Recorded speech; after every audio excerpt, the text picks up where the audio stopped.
And as KXEL Live and Local gets underway in this 9 o'clock hour for a Friday, we are connected via Zoom with a return guest to the program. He's Michael Swanger. Mr. Swanger is the owner and publisher of Iowa History Journal. 6 times a year, this magazine shows up on your doorstep or on the newsstand with wonderful stories about this place we call home. Michael, good morning. Thank you for the time. Good morning, Jeff. Always a pleasure. The cover art that you select for the magazine is always striking, but what I really enjoyed about this issue's cover is that because you're talking about a certain period of time, we really only have sepia tone or black and white photographs, but you have taken that and there's such a pop of color that it really jumps out when the magazine shows up or we see it on the newsstand. Tell us about the artwork and what the cover story is, please. You bet. Well, this is the March-April issue, as you said, Jeff. Our cover story is entitled Why We Fight. It's letters from the front lines from 1861 to 1865. It's the first of our two-part series written by author Timothy Walsh, and it's about, obviously, the Civil War and the letters that were written home from those soldiers. That cover image, and I'm glad you pointed this out, finding images, obviously, from the Civil War, even though there are plenty, they don't always necessarily work well for the cover of a magazine. So when you have the chance to publish a color photo of a tintype photograph of an Iowa soldier standing there with his rifle and bayonet, knife, revolver, and cartridge box, you do it. And this is one of the more striking images I've seen over the years of a Union soldier from Iowa. And I was just waiting for the right time to use it. And I've been waiting for years, and I thought this was the perfect time to use it. And I think it makes for a striking cover, too. Iowans' role in the Civil War. I'm not sure anybody beyond the state of Iowa realizes just how deeply involved Iowans were. Iowa became a state in late 1846. A generation later, the Civil War, and Iowa was certainly represented well above its population. That's right. And I know we've talked about the Civil War before, as you have with other folks too. In short, no other state per capita mustered more men for service than Iowa did. 76,000 men between the ages of I think it was like 19 to 45 that they considered to be eligibility for that. And what's really impressive about it is that at the outbreak of the war, President Lincoln called for volunteers from across the Union states, and Iowa turned out the quickest and the most in terms of mustering men for volunteer service. And I think that's the most impressive part about it, Jeff, because as you know, later on, the soldiers were drafted into the Union Army, but Iowa sent so many on a volunteer basis to get the Union fortified early in the war when they especially needed it, because they were at a disadvantage because they weren't prepared for war as much as the South was at that time. There was a draw for Iowans, and I alluded to it with regard to when Iowa became a state. But there was a level of patriotism that is really the focus of Tim Walsh's piece. That's exactly it. And it's a unique look at that because as we commemorate the 160th anniversary of the end of the Civil War, we wanted to look at why Iowans decided to fight at the beginning of the war in 1861.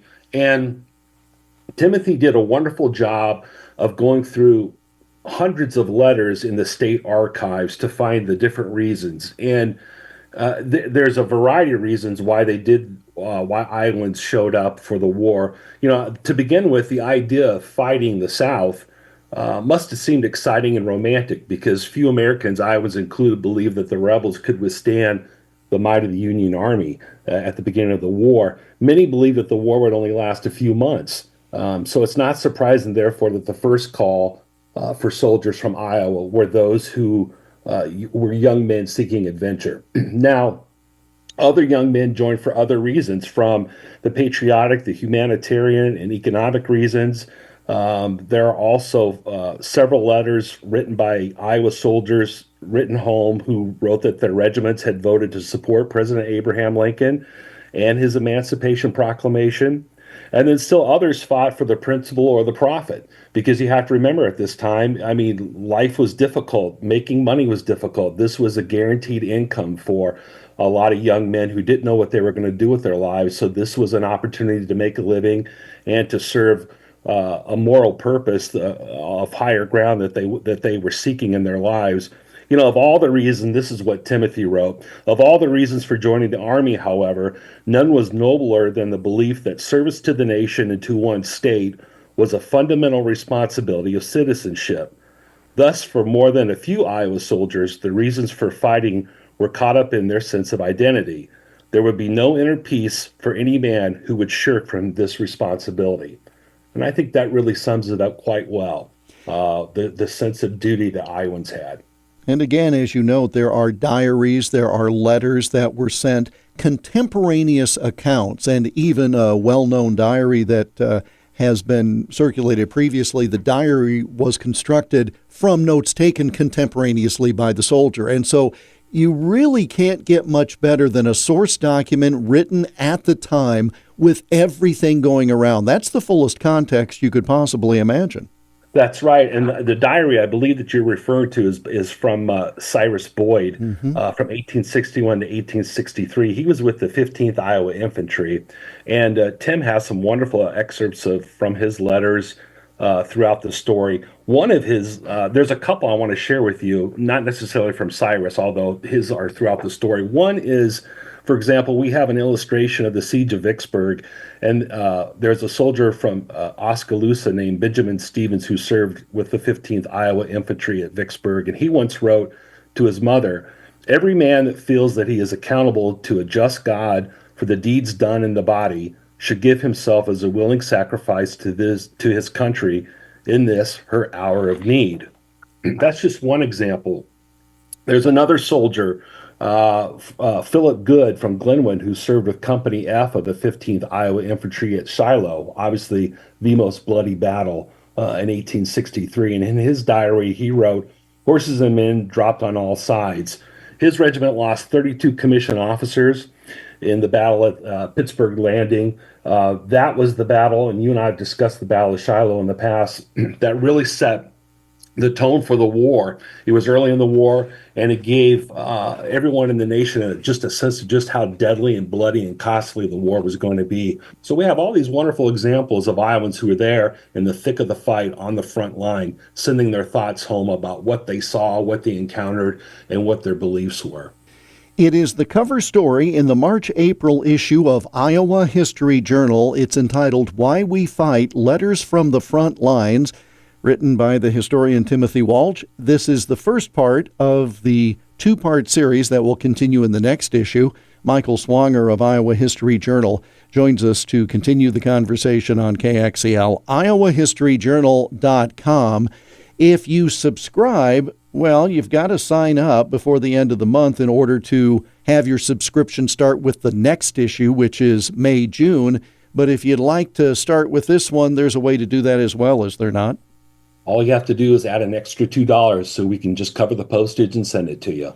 IowaHistoryJournal.com is where you go for all that information, and it's also available in newsstands, as we used to say. I don't know if I can find a newsstand these days, but all manner of retail establishments. Well, yeah, we're sold at every Barnes & Noble in the state, Jeff, as well as most Hy-Vee stores, Books A Million, select Walmart and Mills Fleet Farm stores. On our website, we have a listing of all the retail outlets, so you could just go there and find one in your town, and we're easy to find that way.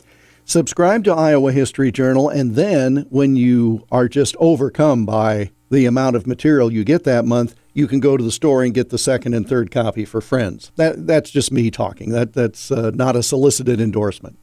I couldn't have said it any better. But you're far too kind to do that. IowaHistoryJournal.com, second issue of 6 for this year, 2025, volume 17. Well, as you and I are talking, this is the first full week of March. We're in the aftermath of snow and 20 below zero, then 60 above, and then there's a blizzard. I mean, this is the kind of stuff. People are itching to get outside, to get into the garden. And another story in the magazine is talking about gardening, but this is hardly a contemporary how-to course. No, you're not going to get any tips from Earl May on this per se, but it is a wonderful look at the history of gardens in Iowa. It's entitled Iowa's Gardens of the Past. It's written by Beth Cody. We have a number of contributors in this issue who are writing for us for the first time. She's one of them, Jeff. And a few years ago, we reviewed Beth's book about the history of Iowa gardens. It's a beautiful coffee table book, but when you say the word coffee table, you think of just illustrations, but there's a lot of content in there as well, editorial wise. And the challenge for Beth was to summarize everything in the book and kind of just give us a little description of a timeline throughout Iowa. She starts writing about gardens in the mid 19th century that look like something from Europe. And then as she progresses throughout the story through the late 19th century into the early and mid 20th century, you began as someone who's living in this time period in Iowa to understand where gardens came from, because you can probably remember from your childhood or the way when you drive around today and look at gardens, what you might see, or look out the back window at your own garden, as I've done in my lifetime. So there are several garden styles, and she just takes them one at a time throughout the eras. And it's a beautiful story, and it's kind of a quick read, but every era is accompanied by some wonderful artwork of gardens in Iowa. And again, for those of us who are not really into gardening, we're thinking of the plot in the backyard that is square or rectangular with stakes and string around it. There's your garden. Well, that's not at all what we're talking about here. We're talking about, as you noted, real works of art. Yeah, they are. By the way, that's the kind of garden I grew up with, square back in the Yep. backyard with fruits or with vegetables and stuff. But Yep. no, this type of garden falls along the lines of something that my wife enjoys, which is flower gardens. And yeah, they are quite ornate, frankly, and beautiful and well thought out and planned.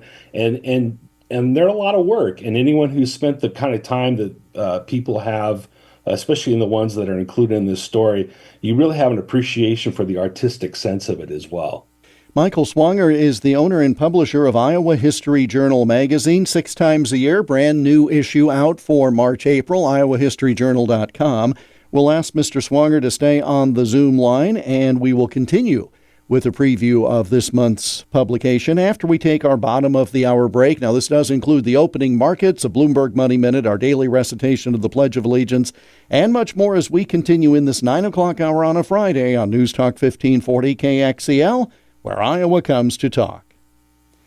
Welcome back, 9 o'clock hour on a Friday on KXEL, and we continue the conversation, picking up where we left off before the break with Michael Swanger, the owner and publisher of Iowa History Journal magazine. 6 times a year, brand new issue, March, April edition. If you're a subscriber, and why the heck aren't you, you would have received your copy a couple of weeks ago, so you're on top of things. Should be out in the retail stores very shortly as this new month of March begins.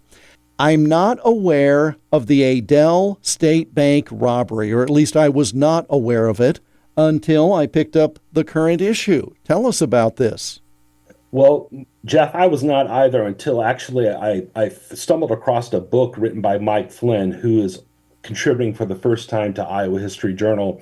He wrote a wonderful self-published book about the Adel State Bank robbery on March 6th, 1895. So here we are this week, 130 years later, talking about this robbery. And I had not heard about it. He wrote a wonderful book about it. It's entitled Most Exciting Day. We went ahead and borrowed that title for our story as well.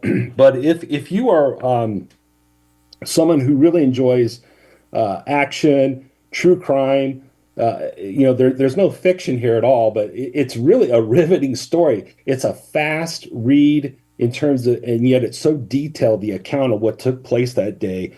And in short, Mike did an incredible amount of research to tell the story of how two men rolled into town and held up the bank in Adel, and what took place throughout the minutes of the robbery, which really, as you're reading it, would seem like an eternity because so much happened.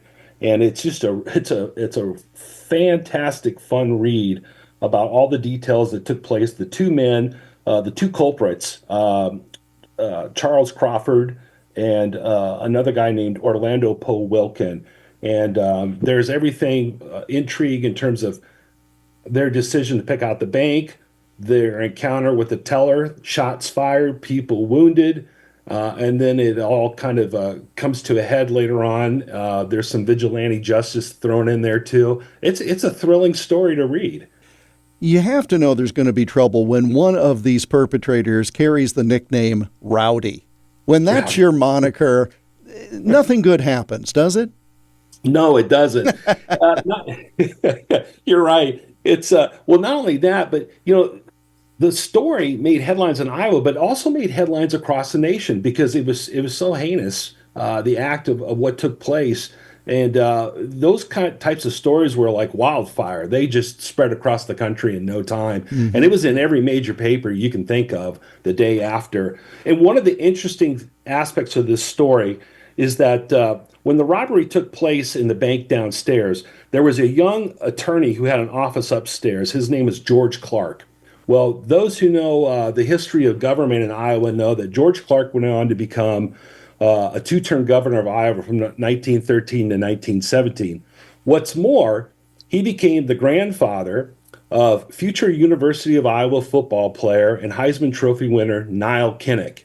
Now, Clark, when he hears the gunshots go off as the robbery is taking place downstairs, he runs downstairs to see what's happening. And what does he encounter? One of the robbers. What does the robber do? Points his gun right at his chest, pulls the trigger, the gun misfires. Nothing happens. And so, he wasn't going to wait around for the guy to reload and see if it would work again. Of course he runs not. back up. Yeah, he runs back upstairs and goes to get a weapon of his own. Well, by this point, the robbers moved outside of the bank. But he did have a bird's eye view and was instrumental in yelling out the window to alert others of what was taking place. But Jeff, can you imagine what would have happened if the gun would have fired as the robber had intended? We might not have had Niall Kinnick.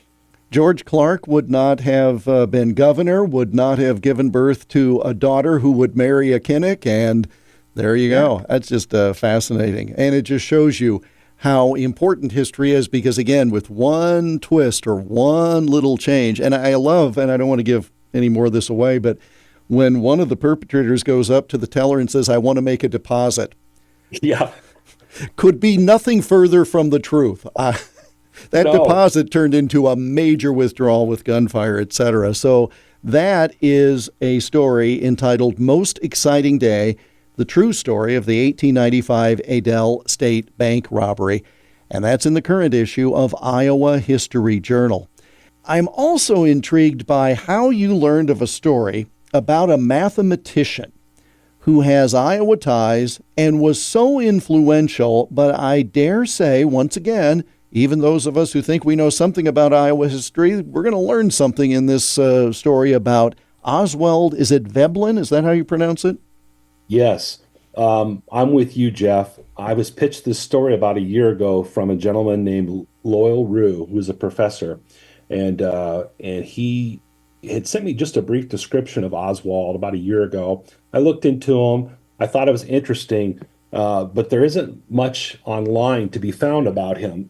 And then I got back to Loyal and I said, well, what can you tell me about him? And he's just started just going on and on and on about all this wonderful information. I said, well, that sounds like a story. Why don't you just save your breath and go ahead and write it for us? And thankfully he did. And what an amazing story. Listen, I was an English major, so I was nowhere near the math buildings on campus. What this guy achieved is just beyond me. But I have just an immense amount of respect for what he did. And for those who are not familiar with Oswald, in short, the status of the scientific research community in the U.S. throughout the 19th century was decisively short of being world class. Everyone went to Europe to be educated. And then a guy named Oswald Veblen was born in Decorah on June 24th, 1880. And he grew up in Iowa City. He went to public school. He graduated from the University of Iowa with a bachelor's degree. He got another bachelor's degree from Harvard. Then he went to the University of Chicago to get his PhD, which he achieved in 1903, studying math. And he was a brilliant mathematician who earned the nickname of America's statesman of mathematics. But what was equally important in terms of his work and research with mathematics was the fact that he helped found the Institute for Advanced Study, which became a school of the greatest minds that you can think of. At one point, he assembled what they call a dream team of mathematicians, excuse me, that included no other than Albert Einstein. And the work that they did, it was so selfless what he did to create the institute, because he wanted to surround himself with like-minded, if not more brilliant minds, to advance the studies of math and science, economics, etc., all kinds of studies. And it's just amazing what he did with that, and all the people who worked there, what they did with all the knowledge that they gained while creating the IAS. And we have done Iowa Almanac stories on some brilliant individuals at Iowa institutions, University of Iowa, etc. You've chronicled them in the magazine over the course of time. And again, these are seminal figures in their fields. And I dare say, my words, not yours, the snotty people on the coast would never assume that such great things could come out of the heartland, much less out of Iowa, but we know better. Oh, I'm with you there. I mean, we know how they like to stereotype us. They think we're flyover country and we're not that intelligent. Well, guess again. What Oswald did was just incredible. And like I said, there was a selflessness there for him to put his ego aside, where that might have been difficult for others who were his peers in the field to do so, because he welcomed everyone. He wanted to bring students on. Part of that was his makeup was as a professor at Princeton, so he already had that ability, that drive to teach others and to want others to become as brilliant as he was about things. And so that's what I like about that. That's the very Iowan portion of him, right? Is just the humbleness and the sense of community that he brought to his career. And I think it speaks well of his Iowa roots. The sense of, we just have a job to do. That's exactly it. Yeah. Yeah, and he also was instrumental too, Jeff. And I know I know your listeners may not have obviously seen the story yet. I know you're familiar with it, but we have a photo of him with a guy named Robert Oppenheimer. A guy named Robert Oppenheimer, just dropping exactly. A name like that. That's right. Well, I wish I could drop it, but he was doing that. And we have a photo of him, the two of them standing at a blackboard at the Institute for Advanced Study in Princeton in 1947. Not only did Veblen work in academia, but he also served his nation in the military as well, and was instrumental in helping our nation in both world wars. Just standing there next to a guy named Oppenheimer. That's how Iowans roll. No big thing. Iowa History Journal is the publication where you can read that article and so many others. And I think, as the audience knows, Iowa History Journal is a family-owned business. It started as a family-owned business, and you, for the last, decade or so, have run it as your family-owned business. And anybody listening understands that when we say family-owned, that doesn't just mean one person. It means everybody pitches in, and you have such a wonderful tribute to a member of your team that passed since we spoke last. That's very kind of you, Jeff. I know you and I have talked about this. Yeah, our beloved rescue dog, Jake, we had to say goodbye to him 2 days after Christmas. He was 16 years old. And we're a small family-owned business, and chances are, if you ordered a back issue or a subscription that needed mailed after the printer sent the magazine, or a poster, if I was making a run to the post office, Jake was with me riding shotgun, or he was sleeping in the office here. He was my companion, my office mate. No offense to the folks I work with over the years in newsrooms, but he was my favorite coworker. And so that's kind of you to bring it up. Thank you. I posted something when we had to make that difficult decision about Jake, who was fighting cancer. And we had just a lot of wonderful comments on our Facebook page. And so I appreciated everyone who reached out to me with those comments. And I had just a short space in my column for this issue, and I thought I'd be remiss if I didn't include him, because bless his heart, in the 12 years that I've owned the magazine, he's been there with me every step of the way. Every issue.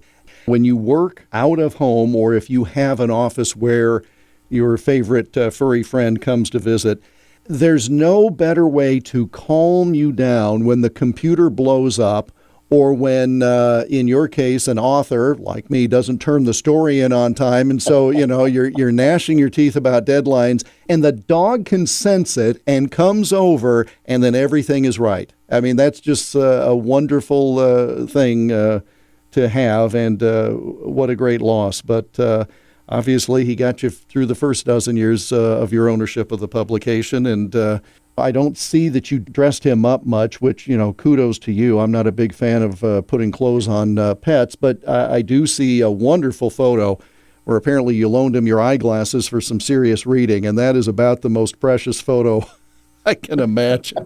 But yeah, he was a good sport had to have a little fun with that, just to show, see, he really is here with us all the time. So he was the best dog, and anyone who's been a pet owner like yourself knows just how important they are to us in our lives. And they're not just pets, they're family. Absolutely. All right, so you'll have to pick up somebody else to go on those rides to the post office, neighbor or somebody, because it's just not the same.